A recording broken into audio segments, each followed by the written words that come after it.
Hey guys, कैसे हैं आप सभी। हम बात कर रहे हैं आज नॉन कॉन्स्टिट्यूशनल बॉडीज़ की। हमने कॉन्स्टिट्यूशनल बॉडीज़ के बहुत सारे कमीशंस के बारे में डिस्कशन किया। आज हम बात करेंगे नेशनल ह्यूमन राइट कमीशन की। सबसे पहले मैं आपको यह बता दूं कि जितने भी ये टॉपिक्स हम कवर कर रहे हैं, ये तमाम टॉपिक्स हमारे MPPSC प्री के लेटेस्ट सिलेबस के यूनिट 10 का हिस्सा हैं। तो आप यह बिल्कुल भी ना समझें कि यह टॉपिक्स एकाएक क्यों आपके सामने परोसे जा रहे हैं। इनका सीधा संबंध वर्तमान परिवर्तन जो हुआ है MPPSC के सिलेबस में उससे है, तो उम्मीद भी बढ़ जाती है कि ये इन टॉपिक्स से क्वेश्चंस आ सकते हैं। तो इनकी बेहतर समझ के लिए जो भी जानकारी मुझे महत्वपूर्ण लगती है या मुझ तक पहुंचती है, वो मैं तमाम जानकारियां इन तमाम कमीशंस या फिर कॉन्स्टिट्यूशनल नॉन कॉन्स्टिट्यूशनल बॉडीज़ से रिलेटेड आप तक लेकर आता हूं। चलिए आज हम बात करेंगे नेशनल ह्यूमन राइट कमीशन की, और बिल्कुल लेटेस्ट 2019 के अमेंडमेंट तक जो इसके संबंधित हुए हैं उनको कवर करते हुए हम इस कमीशन को कंप्लीट करेंगे। इसके बारे में सब हर कुछ महत्वपूर्ण जो भी होगा वो जानेंगे। उसके पहले मैं आप बता दूं, जितने भी यहाँ पे मैं आपको लेसन्स दे रहा हूँ उनके तमाम PDF आपको PDF टेलीग्राम ग्रुप पर मिल जाएंगे, और स्पेसिफाइड प्लेलिस्ट चाहे MPGK की हो और चाहे नॉन कॉन्स्टिट्यूशनल बॉडीज़ की हो या फिर MP के करंट अफेयर्स की हो, वो भी आपको इस ग्रुप इसके डिस्क्रिप्शन बॉक्स में मिल जाएगी। चलिए बात करते हैं नेशनल ह्यूमन राइट कमीशन की। यह एक स्टेटरी बॉडी है और ये इस्टेब्लिश करी गई थी एक पार्लियामेंट्री एक्ट से, इसलिए इसको स्टेटरी बॉडी कहते हैं। कोई बताने वाली बात नहीं है, कई बार इस बात पर डिस्कशन हो चुका है। The protection of human right act आया था 1993 में। जो इसका सबसे रिसेंट अमेंडमेंट हुआ वो 2019 में हुआ। अब कमीशन की हम भूमिका को समझते हैं तो यह वॉचडॉग ऑफ ह्यूमन राइट, मतलब ह्यूमन राइट की निगरानी करने का काम ह्यूमन राइट कमीशन करता है, जिसमें मुख्य रूप से जीवन, स्वतंत्रता और मर्यादा, डिग्निटी हम इसको सम्मान भी कह सकते हैं। तो इस तरीके से लाइफ, लिबर्टी एंड डिग्निटी, इन तीन महत्वपूर्ण ह्यूमन की नीड्स का यह सम्मान करता है, इसकी प्रोटेक्शन करता है। ऑब्जेक्टिव्स की बात करें कि कमीशन के ऑब्जेक्टिव्स क्या हैं, क्या उद्देश्य हैं। पहला ऑब्जेक्टिव है to strengthen institutional agreement to focus on human right matters. जितने भी इंस्टीट्यूशनल एग्रीमेंट्स हैं कि किसी भी प्रकार का कोई भी एग्रीमेंट हुआ है या कोई भी इंस्टीट्यूट है, वह किसी भी रूप में ह्यूमन राइट्स मैटर्स को निगलेक्ट ना करे और उनको बराबर तवज्जो मिले। To underline government commitment for protection of human right. यह गवर्नमेंट के ऊपर भी वॉचडॉग मतलब निगरानी करता है कि गवर्नमेंट ह्यूमन राइट्स का ध्यान रख रही है अथवा अपने कमिटमेंट से विचलित हो रही है, मतलब जो गवर्नमेंट का वादा है, गवर्नमेंट की दायित्व है। To complement and strengthen the efforts that have already been made in this direction. इसके पूर्व मतलब वर्तमान समय के पूर्व जितने भी कार्य ह्यूमन राइट, मानव अधिकारों के संरक्षण के लिए लिए गए हैं, जितने भी कदम उठाए गए हैं, वह अपने सुदृढ़ या स्ट्रेंथन कंडीशंस में हैं, और उनको और स्ट्रेंथ और मजबूती प्रदान करना और उनको कॉम्प्लीमेंट करना या फिर जो भी इनको कमेंट देना है उसकी सराहना करनी है, वह तमाम काम ह्यूमन राइट कमीशन करती है। कंपोजिशन की बात करें ह्यूमन राइट कमीशन की, तो यह एक मल्टी मेंबर्ड बॉडी है, मतलब कई सारे मेंबर्स, कई सारे लोग इसकी जो ह्यूमन राइट पूरा कमीशन है, पूरा आयोग है, इसमें होते हैं। एक होते हैं चेयरमैन, इनके अतिरिक्त 5 अन्य सदस्य होते हैं, जिसमें से chairman retired chief justice of India और जज ऑफ सुप्रीम कोर्ट, दो में से कोई भी हो सकता है। अन्य सदस्यों की बात करें, सर्विंग और रिटायर्ड जज ऑफ सुप्रीम कोर्ट, मतलब चेयरमैन के अलावा जो कि चीफ जस्टिस ऑफ इंडिया या फिर जज ऑफ सुप्रीम कोर्ट हो सकते हैं, लेकिन इसके अतिरिक्त भी एक जज होंगे, या तो सर्विंग होंगे और या वो रिटायर्ड जज होंगे। दूसरा मेंबर होंगे सर्विंग और retired chief justice of high court, high court से भी बहुत महत्वपूर्ण पद होता है, तो हाई कोर्ट से भी चीफ जस्टिस या फिर सर्विंग जज कोई भी हाई कोर्ट के हो सकते हैं। तीसरा, 3 मेंबर्स शुड हैव नॉलेज और practical experience of human rights. 3 अन्य सदस्य होंगे जिनको समाज में रहते हुए मानवाधिकारों का अच्छा एक्सपीरियंस हो, अच्छा नॉलेज हो। जिसमें से एक महिला का होना, एक फीमेल का होना, विमेन का होना आवश्यक है। इस तरीके से जो मल्टी मेंबर्ड कमीशन है उसमें से 1 चेयरमैन प्लस जो 5 मेंबर्स की टोटल कमीशन का टीम है, तो इस तरीके से वह गठित होती है। ये तो हमने बात कर ली कि 5 या 6 सदस्य वो कौन होते हैं जिनको हम चुनते हैं।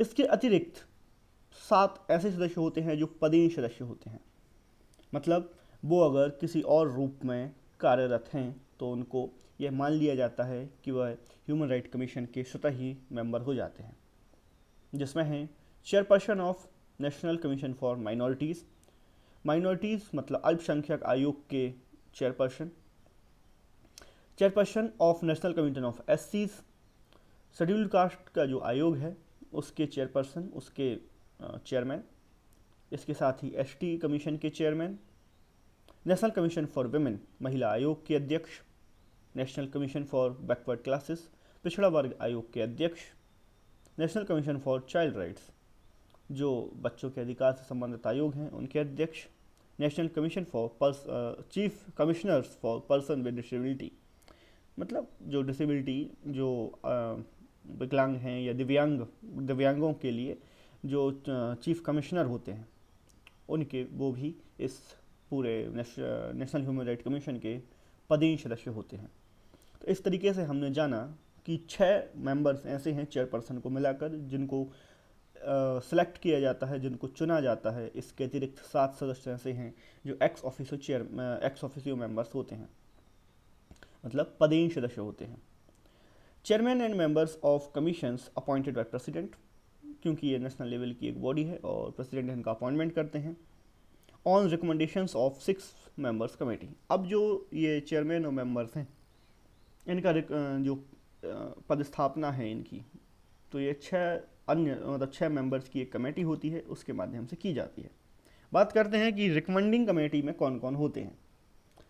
प्राइम मिनिस्टर हमारे हेड होते हैं इस पूरी कमेटी के, स्पीकर ऑफ लोकसभा के speaker, deputy chairman of Rajya Sabha, leader of opposition in both the houses of parliament and central home minister. तो हम देख लें कि speaker of Lok Sabha, deputy speaker of Rajya Sabha के स्पीकर इसलिए नहीं लिए गए क्योंकि वो उपराष्ट्रपति होते हैं, तो वहाँ से डिप्टी स्पीकर को ले लिया गया है।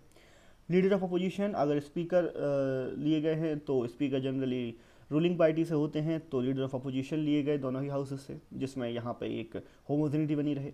सेंट्रल होम मिनिस्टर देश के तमाम दायित्वों का निर्वहन करते हैं, देश के तमाम अंदरूनी दायित्वों का निर्वहन करते हैं, तो होम मिनिस्टर की भूमिका महत्वपूर्ण है, तो होम मिनिस्टर को लिया गया। और प्राइम मिनिस्टर जितनी भी महत्वपूर्ण कमेटियाँ आयोग होते हैं उनके पदेन हेड तो हो ही जाते हैं उस कम से कम रिक्रूटिंग कमेटी के।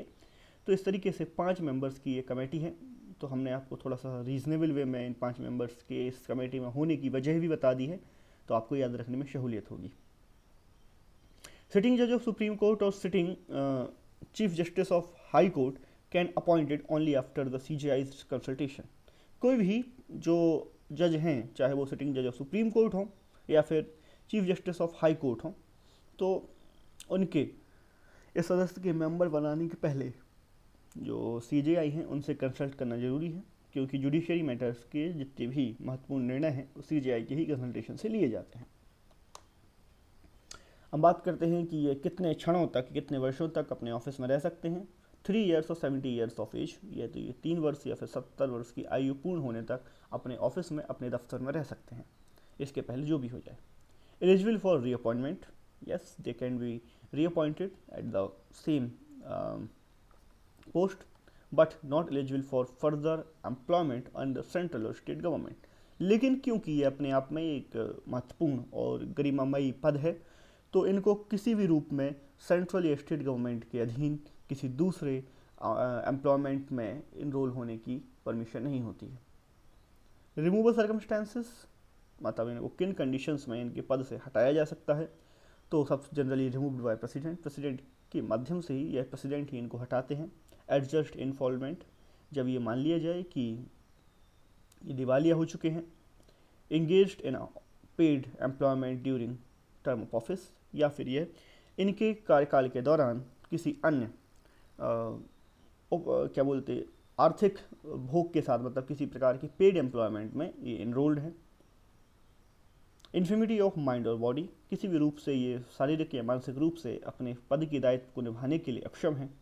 Unsound mind because of competent declared by competent court, अगर कोई कोर्ट जो भी सक्षम कोर्ट है, सक्षम न्यायालय, इनके मानसिक रूप से अक्षम घोषित कर दे। कन्विक्टेड सेंटेंस टू इम्प्रिजनमेंट, या फिर किसी केस में इनको सज़ा सुना दी जाए, इनको कारावास की सज़ा हो जाए। प्रेसिडेंट कैन रिमूव मेंबर्स और chairman on the ground of misbehaviour और इनकैपेसिटी, राष्ट्रपति इनको मिसबिहेवियर या इनकैपेसिटी के आधार पर इनके पद से हटा सकते हैं। इनकैपेसिटी मतलब जब ये अपने काम करने में अक्षम हो, और मिसबिहेवियर मतलब ये अपने पद पर रहते हुए किसी भी सरकारी या गैर सरकारी कॉन्ट्रैक्ट में भागीदार हैं, इंटरेस्ट ले रहे हैं और प्रत्यक्ष या अप्रत्यक्ष रूप से उसके लाभ के पात्र हैं, तो मिसबिहेवियर की कैटेगरी में यह आता है। Refers matters to supreme court, president अपने पूरे मुद्दे को सुप्रीम कोर्ट के समक्ष रेफर करेंगे इंक्वायरी के लिए।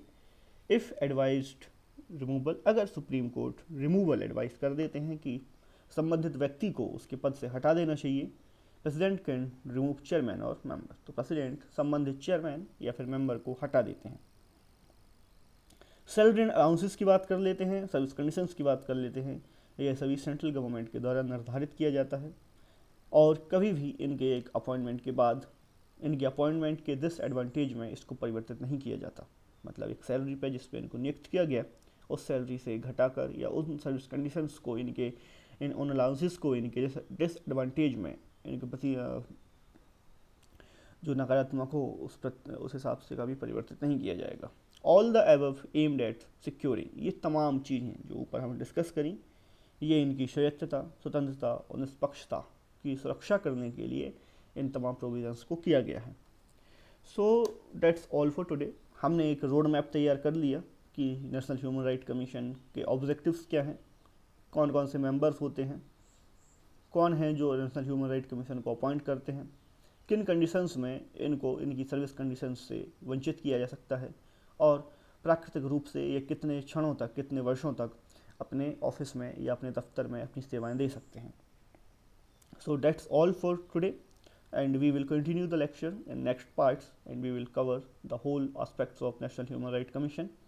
I hope कि आपको लेक्चर पसंद आया होगा, so please do like to this channel, also subscribe it and press the bell icon for further updates. साथ ही आप हमारे टेलीग्राम चैनल से इसकी PDF डाउनलोड कर सकते हैं और जो सुझाव हों आपके वो हमेशा आमंत्रित हैं। तो इस लेक्चर के साथ मैं मोहित चौबे यहीं आपसे विदा लेता हूँ। Have a nice day.